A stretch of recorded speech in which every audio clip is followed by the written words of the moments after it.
Hey guys, this is Zach with 8020 Media, here today with a video on 6.4 HEMI common engine problems.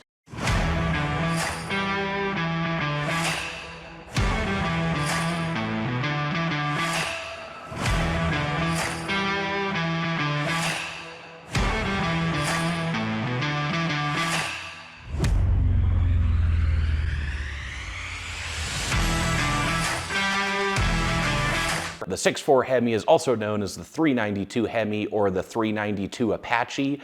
And there is also a crate engine that was offered by Chrysler for a while under the name 392 HEMI. And that was actually the first design of the 6.4 liter HEMI dating back to 2007. And that crate engine is actually very different from the production 6.4 HEMI. So our focus in this video is the production version, which again is very different from the crate engine, and the production version of the 6.4 HEMI actually more closely relates to the older 5.7 HEMI. The production version and the SRT models offers anywhere from 470 to 485 horsepower and 470 to 475 pound-feet of torque. So really that wraps up most of the background information on the 6.4 HEMI for this video. So jumping right into common problems, one quick note before jumping in too far here. Some of these problems are very similar to the 5.7 HEMI. This engine is based off of the older 5.7 HEMI, so it does share a few of the same problems. And jumping right into number one, something that is also an issue on the 5.7 HEMI is the MDS or multi-displacement system. The MDS is only on 6.4 HEMIs with automatic transmissions. So manual transmission cars do not have multi-displacement systems. And also the Ram 2500 and 3500 trucks with the 6.4 HEMI do not have MDS. So a couple cars are exempt from these MDS concerns. A few potential issues with the multi-displacement system. Number one is solenoid failure. It's not something that's super common, but there are 4 MDS solenoids on the 6.4 liter V8, and they are known to occasionally fail. I believe the part cost for those is about $50 for each solenoid, but they do take some time and effort to repair. So if you end up at a repair shop, you might end up anywhere with $300 to $500 or maybe even $600 in labor. And so it can add up quite a bit. If you do run into MDS solenoid issues, generally best to go ahead and replace all of those solenoids, because again, the part cost is fairly inexpensive relative to the labor and time required to actually knock out the job. Another complaint with the MDS system is really just clunky operation.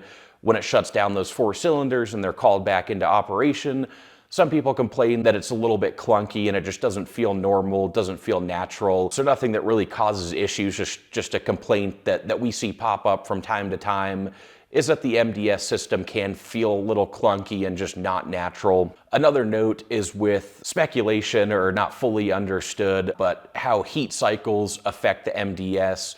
So the multi-displacement system always shuts down the same 4 cylinders. And when it shut down for extended periods, of course, those 4 cylinders are shut down.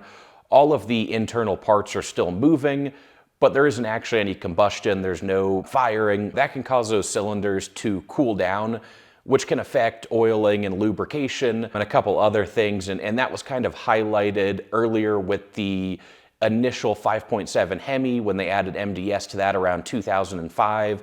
Up until about 2008, they had some issues with dropped valve seats, and part of that was suspected to be due to the MDS and some of those cylinders cooling down. And then when you shut the car off quickly, fill up on gas, and then jump back on the highway, those valve seats would actually drop. Chrysler did fix that with a different design, a different material for those valve seats.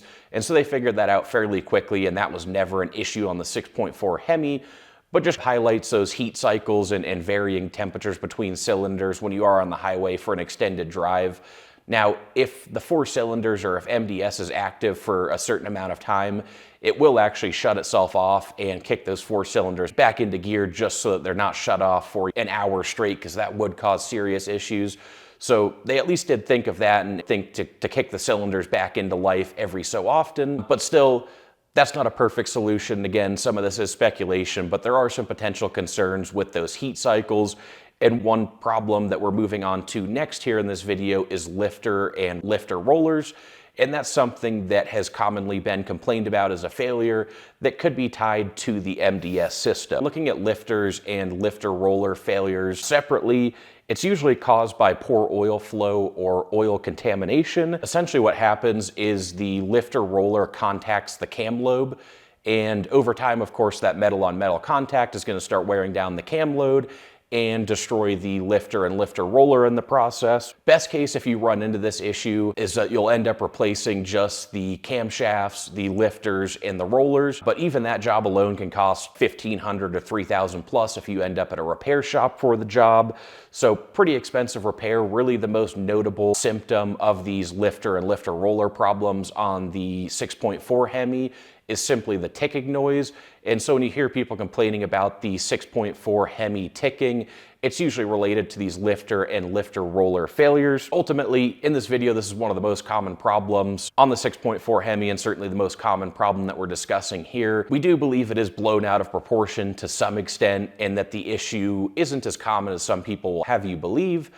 However, at the same time, it's fair that it's blown out of proportion to some extent, and something that should certainly be covered and that you should be aware of before potentially buying a 6.4 HEMI, because again, with those repair costs possibly ranging from $1,500 to $3,000, it's a pretty expensive repair. And on top of that, this is rare, it doesn't really happen often, but if you don't catch these lifter and lifter roller problems in time, those metal shavings can start moving their way throughout the engine and taking out other parts with them, which ultimately results in complete engine failure and having to replace the entire 6.4 HEMI, which obviously is even more expensive and something that surely no one wants to run into. But again, those cases are very rare. Usually the metal shavings are picked up by the oil filter and should be caught soon enough that you can save the engine from any potential additional harm due to the metal shavings moving throughout the engine. So that about sums it up for the bulk of the 6.4 HEMI engine problems we had to discuss. However, a couple other things worth mentioning. There have been some complaints and a number of transmission failures, and that's mostly on the Ram 2500 and 3500 trucks. So not an engine problem, not something we're really going to dive into too much. Also not a common problem in the true sense of the definition, but transmission failures can and do occur, and obviously that's something that is very expensive if you run into that, but not something that we would be concerned about or that you should really worry about before buying a 6.4 HEMI, especially if you're not looking at a Ram 2500 or 3500 specifically. Then really last note here, not truly a common problem, but just a note or a reminder that the 6.4 HEMI is a high performance engine, and performance engines tend to require a little bit of extra maintenance and cost to upkeep. So a perfect example of that with the HEMI engines is that the 5.7 and 6.4 HEMIs both actually use 16 spark plugs. So they use 2 spark plugs per cylinder, standard wear and tear item, standard maintenance. So again, not fair to call it truly a common issue. However, that does throw in some additional maintenance costs. Even if the spark plugs last a normal 30 to 50,000 mile lifespan, it's still 8 additional parts to replace. Not that spark plugs are very expensive, but if you do run into any problems, any misfires, anything like that that might indicate a spark plug problem, obviously with 16 of them, that kind of leaves a lot more room for potential issues. And so again, just a general note that higher performance engines tend to have a little bit of extra maintenance costs involved, especially compared to a standard A to B car like a Honda Civic or a Toyota Camry, but certainly nothing to fault the 6.4 HEMI for. Otherwise, these engines continue to age. You might run into some issues with oil leaks, valve cover, oil pan, basic stuff that all cars and engines are prone to with enough age and mileage. So again, nothing that's fair to consider a common problem. So really that wraps up all of our issues with the 6.4 HEMI.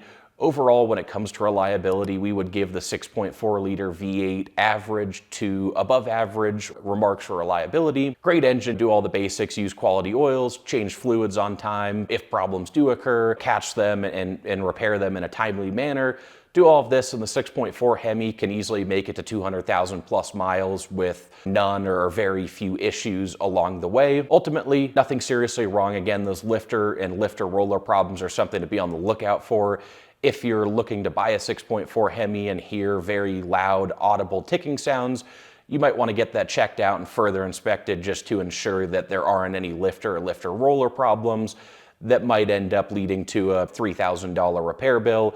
But otherwise, most of these issues on the 6.4 HEMI are minor, fluky, not expensive, or are really truly common issues with the engine. Anyway, that wraps up our 6.4 HEMI Common Problems video. If you guys appreciated the content, please hit that like button, subscribe to the channel, and check out the description below for more awesome content on the 6.4 liter HEMI. Thanks, guys.